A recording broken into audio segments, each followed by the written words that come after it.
Dalam dunia yang sentiasa berubah dan penuh cabaran ini, setiap hari ada pelbagai perkara yang berlaku yang sentiasa menguji hati dan tekad kita.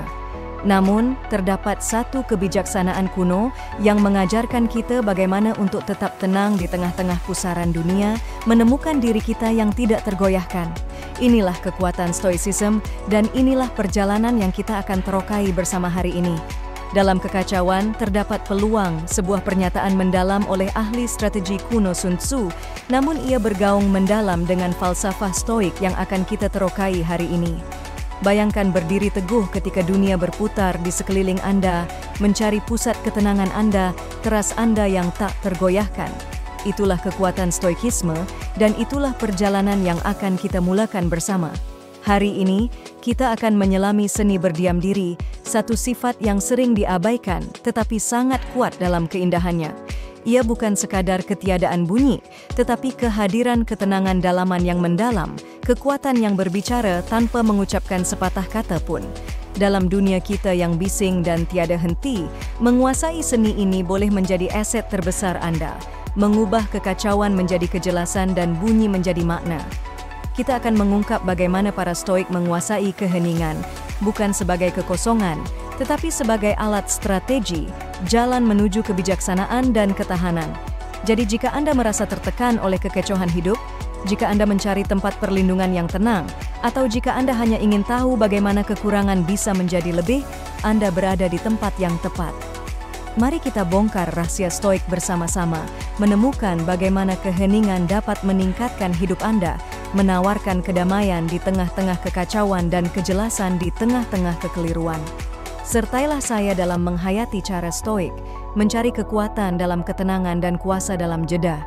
Jika Anda bersedia untuk mengubah hidup Anda dengan kebijaksanaan stoikisme, jangan lupa untuk menekan butang langganan dan tetap bersama kami sepanjang video untuk menggali sepenuhnya kekuatan keheningan dan kesannya terhadap kekuatan dan kejelasan dalaman Anda. Pertama, keheningan menyebabkan kekeliruan kepada pihak lawan. Keheningan memiliki kekuatan yang unik, mampu benar-benar mengacaukan orang di sekitar kita, terutamanya ketika mereka coba membaca gerak hati Anda yang seterusnya. Bayangkan Anda berada dalam situasi tegang, mungkin dalam rundingan atau perdebatan, dan bukannya memberi respons dengan cepat atau secara defensif, Anda memilih untuk diam. Ini bukan tentang menjadi pasif, tidak. Ia adalah pilihan strategik, berakar umbi dalam falsafah stoik. Para stoik, bagaimanapun, adalah ahli dalam mengawal diri. Bukan hanya tindakan mereka, tetapi juga reaksi mereka. Sekarang pikirkan ini. Ketika Anda diam, orang lain dibiarkan tertanya-tanya, meneka dan meragui. Mereka terganggu.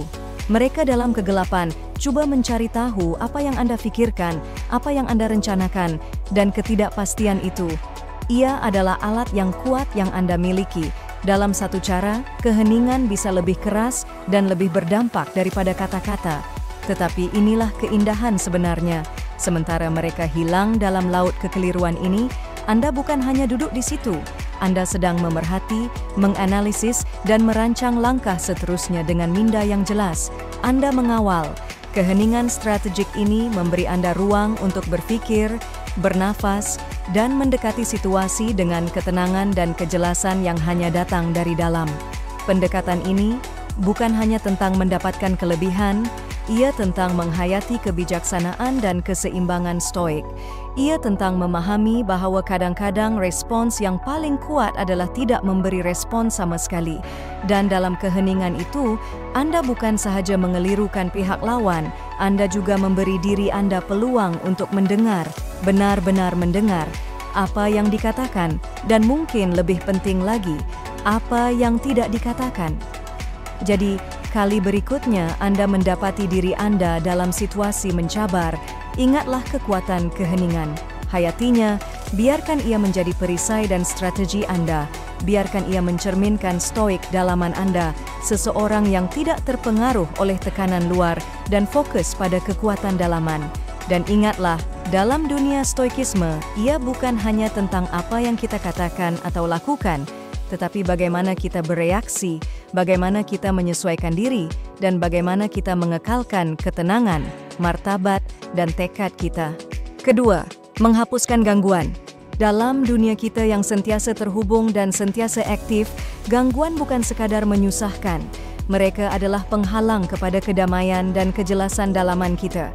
Mereka memecah perhatian kita, menyebarkan fokus kita, dan secara jujurnya, mereka menghalang kita daripada benar-benar melibatkan diri dengan kebijaksanaan mendalam yang ditawarkan oleh Stoikisme.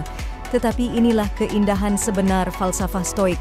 Ia mengajar kita bukan hanya untuk menahan kesukaran, tetapi untuk mengubah persekitaran kita secara proaktif, bermula dengan minda kita. Fikirkanlah, apabila kita membersihkan kekacauan, bunyi bising yang tidak henti-henti, dan aliran notifikasi yang tidak berkesudahan, apa yang tinggal? Kita tinggal dengan ruang. Ruang untuk berfikir, merenung, dan menyelami ajaran-ajaran pemikir Stoik yang hebat seperti Marcus Aurelius atau Epictetus yang mengetahui nilai kesunyian dan renungan. Sekarang Anda mungkin tertanya-tanya, bagaimana kita memulakan proses menghapuskan gangguan ini? Ia bermula dengan kesengajaan. Ia tentang membuat pilihan yang sedar untuk menapis apa yang menuntut perhatian kita. Ini boleh bermakna menetapkan masa tertentu untuk memeriksa email atau media sosial, mewujudkan ruang kerja yang tenang, atau sekadar menghayati saat-saat keheningan sepanjang hari Anda. Tujuannya di sini bukan untuk menjauhi dunia modern, tetapi untuk menavigasinya dengan tujuan dan pemahaman seperti seorang Stoik. Tetapi ia lebih daripada sekadar menguruskan bunyi luaran, menghapuskan gangguan juga tentang menenangkan percakapan dalaman, keraguan, ketakutan, dan kemungkinan-kemungkinan yang tidak berkesudahan, yang mengaburkan penilaian dan kedamaian kita. Stoikisme menawarkan kita alat untuk ini juga, mendesak kita untuk fokus pada apa yang berada dalam kawalan kita dan melepaskan apa yang tidak. Ketenangan dalaman ini, bebas dari gangguan, adalah tempat kebijaksanaan sebenar berkembang.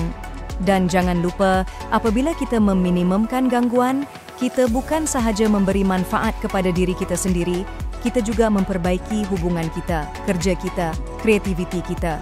Kita menjadi lebih hadir, lebih perhatian, lebih terlibat dengan dunia di sekeliling kita. Kehadiran ini, penglibatan sepenuhnya dengan saat ini, adalah hadiah yang membolehkan kita menjalani kehidupan yang lebih kaya dan bermakna. Jadi, saya menggalakkan Anda untuk menghayati amalan Stoik ini. Mulakan dengan kecil, mungkin dengan mendedikasikan sebahagian daripada hari Anda untuk keheningan dan renungan, bebas daripada tarikan dunia digital. Perhatikan perbezaan yang dihasilkannya, bagaimana ia mengubah interaksi Anda, pemikiran Anda, keputusan Anda. Ini adalah jalan menuju kehidupan yang lebih fokus, tenang, dan stoik. Dalam dunia kita yang sentiasa terhubung dan sentiasa aktif, gangguan bukan sekadar menyusahkan. Mereka adalah penghalang kepada kedamaian dan kejelasan dalaman kita. Mereka memecah perhatian kita, menyebarkan fokus kita, dan secara jujurnya, mereka menghalang kita daripada benar-benar melibatkan diri dengan kebijaksanaan mendalam yang ditawarkan oleh Stoikisme. Tetapi inilah keindahan sebenar falsafah Stoik. Ia mengajar kita bukan hanya untuk menahan kesukaran, tetapi untuk mengubah persekitaran kita secara proaktif, bermula dengan minda kita. Fikirkanlah, apabila kita membersihkan kekacauan, bunyi bising yang tidak henti-henti, dan aliran notifikasi yang tidak berkesudahan, apa yang tinggal? Kita tinggal dengan ruang. Ruang untuk berfikir, merenung, dan menyelami ajaran-ajaran pemikir Stoik yang hebat seperti Marcus Aurelius atau Epictetus yang mengetahui nilai kesunyian dan renungan. Sekarang Anda mungkin tertanya-tanya, bagaimana kita memulakan proses menghapuskan gangguan ini? Ia bermula dengan kesengajaan. Ia tentang membuat pilihan yang sedar untuk menapis apa yang menuntut perhatian kita. Ini boleh bermakna menetapkan masa tertentu untuk memeriksa email atau media sosial, mewujudkan ruang kerja yang tenang, atau sekadar menghayati saat-saat keheningan sepanjang hari Anda. Tujuannya di sini bukan untuk menjauhi dunia modern, tetapi untuk menavigasinya dengan tujuan dan pemahaman seperti seorang Stoik. Tetapi ia lebih daripada sekadar menguruskan bunyi luaran, menghapuskan gangguan juga tentang menenangkan percakapan dalaman, keraguan, ketakutan, dan kemungkinan-kemungkinan yang tidak berkesudahan, yang mengaburkan penilaian dan kedamaian kita. Stoikisme menawarkan kita alat untuk ini juga, mendesak kita untuk fokus pada apa yang berada dalam kawalan kita dan melepaskan apa yang tidak. Ketenangan dalaman ini, bebas dari gangguan, adalah tempat kebijaksanaan sebenar berkembang. Dan jangan lupa, apabila kita meminimumkan gangguan, kita bukan sahaja memberi manfaat kepada diri kita sendiri, kita juga memperbaiki hubungan kita, kerja kita, kreativiti kita. Kita menjadi lebih hadir, lebih perhatian, lebih terlibat dengan dunia di sekeliling kita. Kehadiran ini, penglibatan sepenuhnya dengan saat ini, adalah hadiah yang membolehkan kita menjalani kehidupan yang lebih kaya dan bermakna. Jadi, saya menggalakkan Anda untuk menghayati amalan stoik ini. Mulakan dengan kecil, mungkin dengan mendedikasikan sebahagian daripada hari Anda untuk keheningan dan renungan, bebas daripada tarikan dunia digital. Perhatikan perbezaan yang dihasilkannya, bagaimana ia mengubah interaksi Anda, pemikiran Anda, keputusan Anda. Ini adalah jalan menuju kehidupan yang lebih fokus, tenang, dan stoik. Ketiga, keheningan menarik perhatian. Pernahkah Anda perasan bagaimana jeda dalam perbualan membuat semua orang mendengar dengan lebih tekun? Ia seperti jeda dalam simfoni, ruang antara nota yang membuat musik lebih bergema. Inilah kekuatan keheningan, satu konsep yang dihargai tinggi oleh stoikisme kerana ia mewujudkan kebajikan pengekangan dan tindakan sedar, atau dalam kes ini, tindakan tidak sedar yang sedar. Apabila kita memilih keheningan, terutamanya dalam saat-saat di mana kata-kata dijangka mengalir masuk, kita mencipta kehadiran yang menarik dan memerintah. Fikirkan tentang debat yang hangat atau bilik mesyuarat yang sibuk. Apabila seseorang memilih untuk tidak bercakap, tetapi untuk mendengar dengan tekun, keheningan mereka berbicara dengan kuat. Ia mencipta tarikan magnetik, menarik perhatian dan rasa ingin tahu orang lain. Apa yang mereka fikirkan? Mengapa mereka tidak bercakap? Misteri ini boleh memberi Anda bentuk kawalan dan pengaruh halus dalam sebarang interaksi. Tetapi mari kita selami lebih dalam intipati stoik konsep ini. Stoikisme mengajar kita untuk menghargai quality berbanding quantity, isi berbanding dangkal. Dengan menerapkan ini dalam komunikasi kita, kita menyadari bahawa kata-kata kita harus bermakna, dipilih dengan berhati-hati, bukan tersebar sembarangan. Apabila kita bercakap, kata-kata kita mempunyai lebih banyak kesan kerana ia muncul dari tempat pemikiran yang mendalam, bukan reaksi impulsif.